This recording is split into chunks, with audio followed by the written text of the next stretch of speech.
देश में भय का वातावरण बना रखा है। और निश्चित रूप से भारतीय जनता पार्टी हो या प्रदेश के अंदर जनता है, गरीब दुखी है, गरीब भी डरता है, अमीर भी डरता है, रोड पर चलता है वो भी डरता है। तो डर के ही डर और भय लाकर इन्होंने इतने सालों तक शासन किया। और अब आपने देखा होगा कि आने वाले समय इसी डर को खत्म करने का काम भारतीय जनता पार्टी करेगी। और आपने देखा होगा कि जिस तरह से गुजरात से एक मुलजिम को लाया गया उत्तर प्रदेश के अंदर, और वो उसी मीडिया के अपने ही सामने बोला कि मुझे रास्ते में पता नहीं मैं जिंदा पहुंचूंगा नहीं पहुंचूंगा, कब गाड़ी पलटी खा जाए। तो ये डर भय जो है वो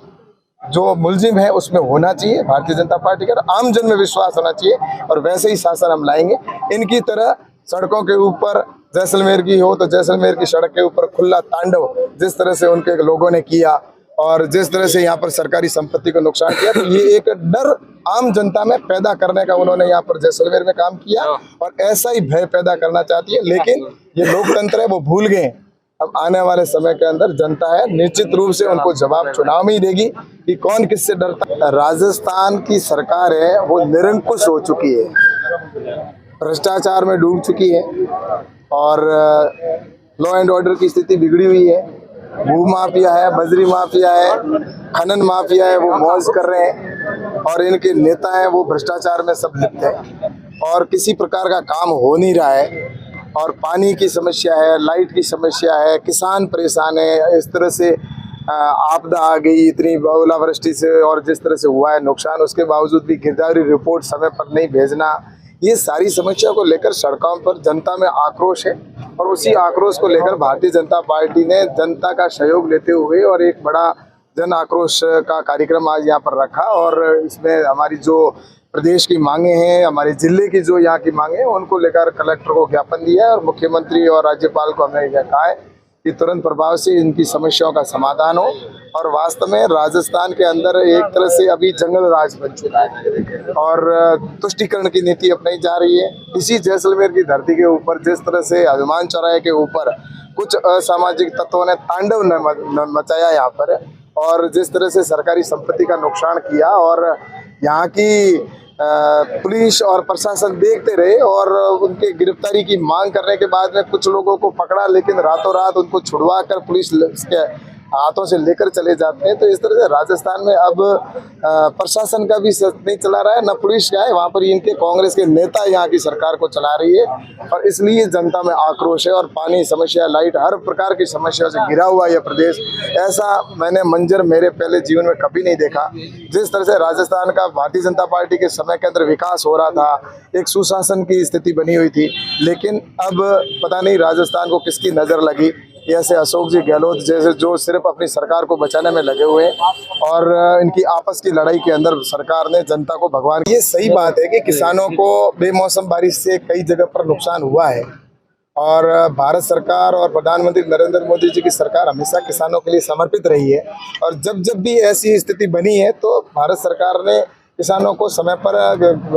जो मुआवजा है वो दिया है और SDRF का फंड है वो हम सभी स्टेटों को दे चुके हैं जितना पैसा है। और वो पैसा हमने उनको कहा है कि जहाँ नुकसान हुआ है वो किसानों को तुरंत पैसा पहुंचाए और उनको गिरदावरी रिपोर्ट के अनुसार उनको क्लेम मिले। लेकिन उसके बावजूद भी अगर कम रहा तो हमने स्टेटों से कहा कि तुरंत प्रभाव से आप भारत सरकार को लिखें ताकि हम नेशनल डिजास्टर फंड के माध्यम से हम किसानों को वो मुआवजा दे सकें।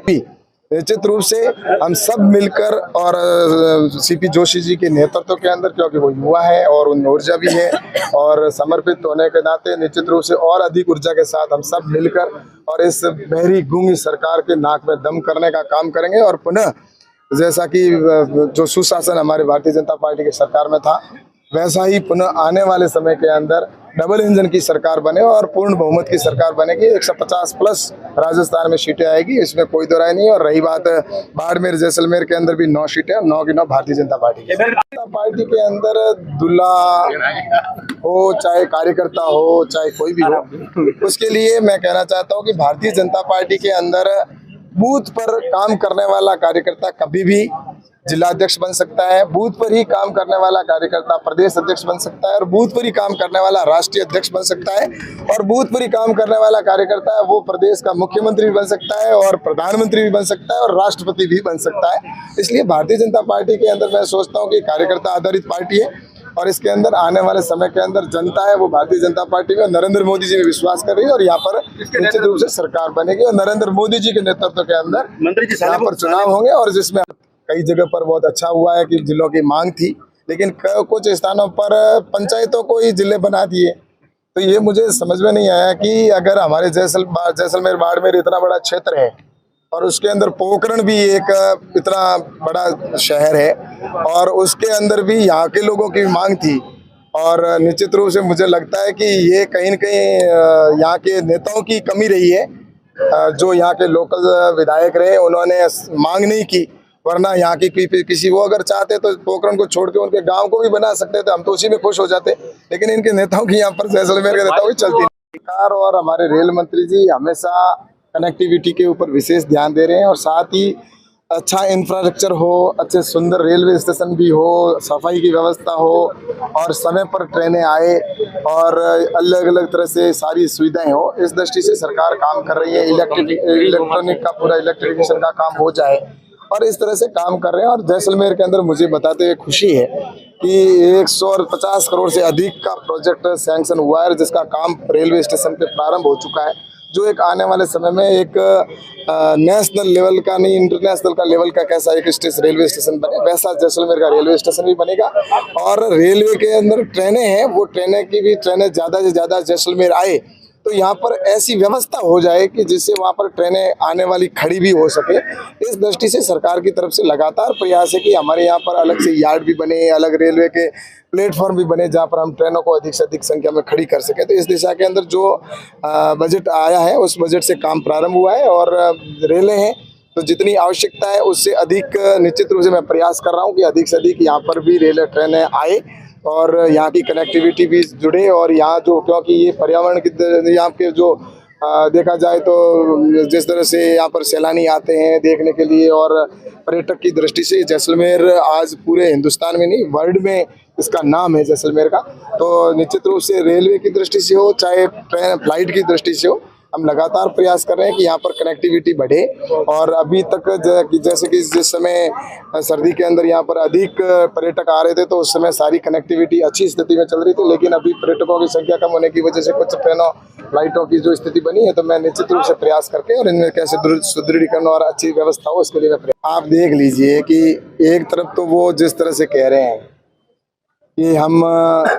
सरकार में काम कर रहे हैं, भ्रष्टाचार का आलम है, सब जगह स्थिति बिगड़ी हुई है। और रही बात कि एक तरफ तो वो सरकार के बाहर जाकर तो वो अलग बात करते हैं और अंदर बात अलग कुछ करते हैं। अभी अडानी को लेकर ये छाती पीट रहे कांग्रेस के सारे लोग, पूरे हिंदुस्तान में अडानी अडानी करके और सदन को भी बाधित कर रहे हैं। और सदन के अंदर भी जिस तरह से उन्होंने सदन को रोककर और जिस तरह से काम किया है, राहुल गांधी ने तो पूरे विश्व के अंदर जाकर भारत की छवि को धूमिल करने का काम किया, वहां जाकर लोकतंत्र के बारे में जिस तरह से किया है, तो मैं सोचता हूं कि ये भारत की छवि को बाधित करने का काम किया। और यहाँ आकर जिस तरह से वो अडानी का नाम को लेकर जिस तरह से कर रहे हैं, लेकिन मैं कहना चाहता हूँ कि वो वहाँ पर तो कांग्रेस के लोग कहते छाती पीट रहे हैं और कह रहे हैं कि अडानी को जिस तरह से गालियाँ देने का काम कर रहे हैं, वो उनका विषय, वो क्या कहे। लेकिन वही राजस्थान के अंदर आकर जैसलमेर के अंदर 1 लाख से अधिक बीघा जमीन अडानी को दे दी। और इसका मतलब ये स्पष्ट है कि बाहर उनके वो हाथी के दांत दिखाने के कुछ और होते हैं और खाने के कुछ और होते हैं। बाहर कुछ बोलते हैं और अंदर रूम में बैठकर इलू इलू करते हैं, लव यू बोलते हैं। तो ये कांग्रेस की जो स्थिति है, तो मुझे लगता है कि कांग्रेस अपने मुद्दों से भी भटक गई है, वादों से भी भटक गई है और सिर्फ अपनी झूठ बोल के और प्रधानमंत्री जी की छवि को धूमिल करने का एक प्रयास है। लेकिन इनको सफलता नहीं मिलेगी क्योंकि प्रधानमंत्री नरेंद्र मोदी जी कहते हैं ना खाऊंगा ना खाने दूंगा, और इसीलिए ये खाने वाले लोग भ्रष्टाचारी जेल जा रहे हैं और आगे भी किसी भ्रष्टाचारी को नहीं छोड़ा जाएगा, ये भी मैं कह देना चाहता हूँ। और जिस तरह से यहाँ पर देश के अंदर स्थिति जिस तरह से बनी है, भ्रष्टाचार का अंत निश्चित रूप से होना है। कोई भी काम हो, लीगल हो चाहे इनलीगल हो, उनकी जो बात करने का बात है, जो वो झूठे आरोप लगा रहे हैं और खुद अंदर बैठकर वही चीज कर रहे हैं, तो इसका मतलब सही कौन है और गलत कौन है, वो इनकी कांग्रेस की या राजस्थान में सरकार है, अशोक जी गहलोत मुख्यमंत्री है, वो खुद पहले अपने गिरेबान में जाके और फिर दूसरों को कह रहे, और राहुल गांधी जी और उनकी भी टीम है